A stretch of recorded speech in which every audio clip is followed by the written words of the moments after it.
Mind செட்ல எடுத்துக்கொள்ள அவங்களும் லோகேஷ் கம்பெனி இந்த மாதிரி சொல்ற ஒரு சிச்சுவேஷன் வந்துச்சு சார்.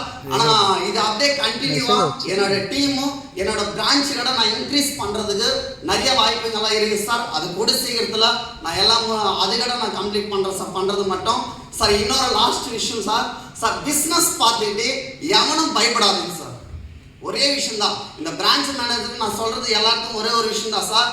0 சேல்ஸ் போட்டுக்கிறோமே, நம்ம 1 சேல்ஸ் போட்டுக்கிறோமே, நம்ம 2 சேல்ஸ் போடுறோமே என்ற ஒரு மைண்ட் செட் இருக்கிறதுக்கான நம்ம ஒரு டார்கெட் ஒரு நாளைக்கு எப்படின்னா ஒரு 5 சேல்ஸ் இல்லை ஒரு கிட்ட சார் ரொம்ப டார்கெட் கிடையாது.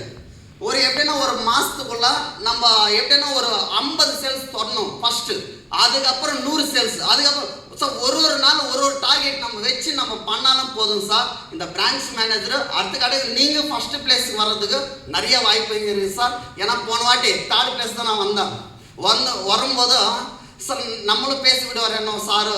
ஏன்னா போன வாட்டி 3rd பிளேஸ் வரும்போது நம்மளும் பேசணும்னு ஏதோ யோசிச்சுட்டு வந்தான். ஆனால் கொடுக்கவே இல்லை. கொஞ்சம் ஐயோ நம்மளுக்கு மைக்கே தரலையே அன்ற மாதிரி ஆயிடுச்சு. ஆனால் இந்த வாட்டி எப்படின்னா ஃபர்ஸ்ட் வந்துடணும் அன்ற ஒரு முடிவோட அன்னைக்கு எடுத்த ஒரு முடிவு தான் சார். அன்னைக்கு கோபி சார்டா எப்படின்னா ஆந்திராலேருந்து ஃபர்ஸ்ட் செகண்ட் நம்பே வரணுன்ற மாதிரி முடிவோடு தான் போனோம். ஆனால் இந்த வாட்டி கன்ஃபார்மாக ஃபர்ஸ்ட் செகண்ட் நாங்கே வர்றோம். அது இல்லாமலே தாய்லாண்டில் கூட நாங்கள் டிஸ்கஷன் பண்ணும்போதோ சார் எப்படின்னா நான் ஃபர்ஸ்ட் வந்துடுவேன் சார், எப்படின்னா சார் நம்மளால முடியும் சார் அந்த ஒரு டிஸ்கஷன் பண்ணும்போது சக்திவேல் சார் ஒழுந்து கேட்டுருந்தார். சார் நாங்கள் இதை பற்றி பேசவே இல்லை சார், நாங்கள் இதை பற்றி நாங்கள் காம்படிஷன் பற்றி டிஸ்கஷனே நாங்கள் எடுக்கல சார். நாங்கள் டூர் பிளான் எப்படி பண்ணலாம் அந்த ஒரு டிஸ்கஷன் தான் சார். ஏன்னா சார் தான் ஃபர்ஸ்ட் இருக்கிறாரு. அவர்கிட்ட போய் நான் தான் ஜெயிக்க போகிறேன் சார், நான் தான் சார் பண்ண போகிறேன் சார் சொன்னால் சார் என்ன பண்ணுவாரா? இன்னும் வேற மாதிரி பண்ணுறாரு. அது தெரியாமல ஒரு ஜெயிக்கணும் மைண்ட் செட்டை நாங்கள் சாரை கொண்டு வரல சார். அதனால தான் அந்த மாதிரி சார் தப்பாக மட்டும் நினச்சிக்காதீங்க சார்.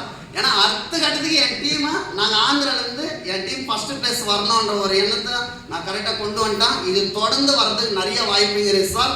அது இல்லாமலே அந்த லாஸ்ட் வீக் மட்டும் அவ்வளோ சேல்ஸ் வர்றதுக்கு ஒரே ஒரு ரீசன் தான் சார், ஃப்ரான்ஸ் டூர்.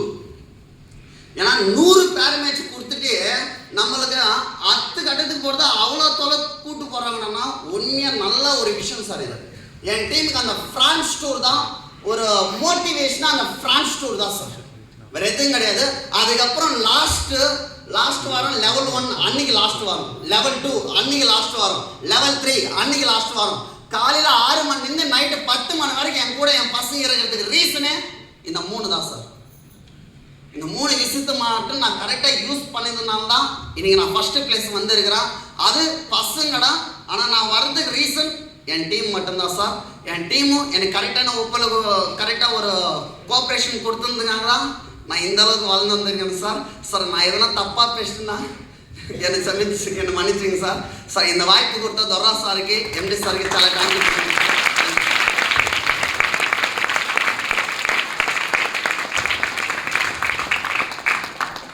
நீரா இருக்கம் தொட்டிக்கும் அவர்